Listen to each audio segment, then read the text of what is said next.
Camera പെട്ടെന്ന് switch ഇതിനകത്തെ നമുക്ക് ക്യാമറ പെട്ടെന്ന് സ്വിച്ച് ചെയ്യാനുള്ള ഒരു ഓപ്ഷൻ ഇല്ല. ഇനി ഫോൺ മാറ്റണം. ഏതാ മേടിക്കണ്ടേ? മറ്റേ CV, റെഡ്മി CV ഇല്ലേ, 14CV. അതിനകത്ത് അങ്ങനെ ഓപ്ഷൻ ഉണ്ട്. ഞാൻ ഈ കണ്ണട വെച്ചേക്കുന്നത് എന്തിനാണെന്ന് വെച്ചാൽ വലിയ ലുക്കിന് ഫാഷന് വേണ്ടിയല്ല, ഭയങ്കര ബ്രൈറ്റ്നെസ്സാണ് ഇവിടെ. അതായത് നോക്കണ്ട, സീഷോറാണ്, നല്ല വെള്ളം മണലാണ്, ഭയങ്കര ബ്രൈറ്റ്നെസ്സാണ്. ഈ ഭയങ്കര ബ്രൈറ്റ്നെസ്സിൽ എക്സ്പോഷർ ഭയങ്കര കൂടുതലായതുകൊണ്ട് നമ്മുടെ കണ്ണിന് വല്ലാത്ത സ്ട്രെസ് വരും, അതേപോലെ ബ്രെയിനിനും വല്ലാത്ത സ്ട്രെസ് വരും. Note to prevent our eyes we have to use cooling lens. Okay, ഞാൻ പറയില്ല, നമ്മുടെ ആരോഗ്യമാണ് ശ്രദ്ധിക്കേണ്ടത്, വേറെ ഒന്നുമല്ല.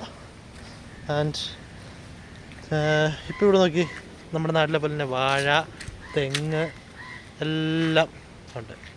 തെങ്ങും തോപ്പുണ്ട്, അതുപോലെ ഇഷ്ടംപോലെ വാഴകൾ. പഴത്തിനൊന്നൊരു പ്രശ്നമില്ല.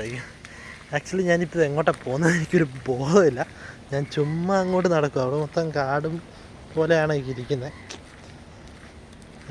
കുറച്ച് കഴിയുമ്പോൾ സാർമാർ വരാമെന്ന് പറയുന്നുണ്ട്. നമുക്ക് രാത്രി ചുമ്മാ നൈറ്റ് വാക്കിനൊക്കെ ഇറങ്ങാം. വെരി ഫുൾ കേട്ടോ. ആ ഒരു സാധനത്തെ കണ്ടോ നിങ്ങൾ? ഒരു കാക്കോല്ലേ ഇരിക്കുന്നത്. അവൻ എന്നെ പേടിപ്പിച്ചിട്ട് ഓ ചുമ്മാ അതല്ല, ആശാൻ അവിടെ നിൽപ്പുണ്ടല്ലേ, നല്ലോണം അടിപൊളി പൂച്ച. ഏതിന് ഇത്ര പേടിക്കുന്നത്?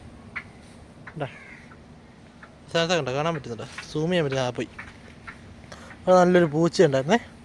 ആ പൂച്ചേനെ കണ്ടിട്ടാണ് പെട്ടെന്ന് ആ പക്ഷി അങ്ങോട്ട് പോയത്.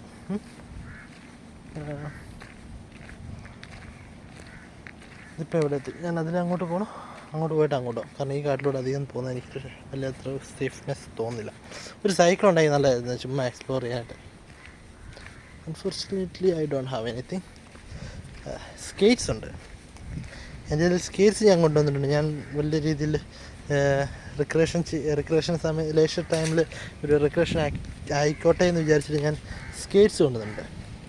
പക്ഷേ ഇവിടെ സ്കേറ്റിങ് ചെയ്യാൻ പറ്റിയ സ്ഥലമൊന്നുമില്ല, ആകെ ഒറ്റൊരെണ്ണം മാത്രമുണ്ട്. ഞാൻ ഇപ്പോൾ ഇറങ്ങിയപ്പോൾ കണ്ട കേട്ടോ. വേറെന്തുവാ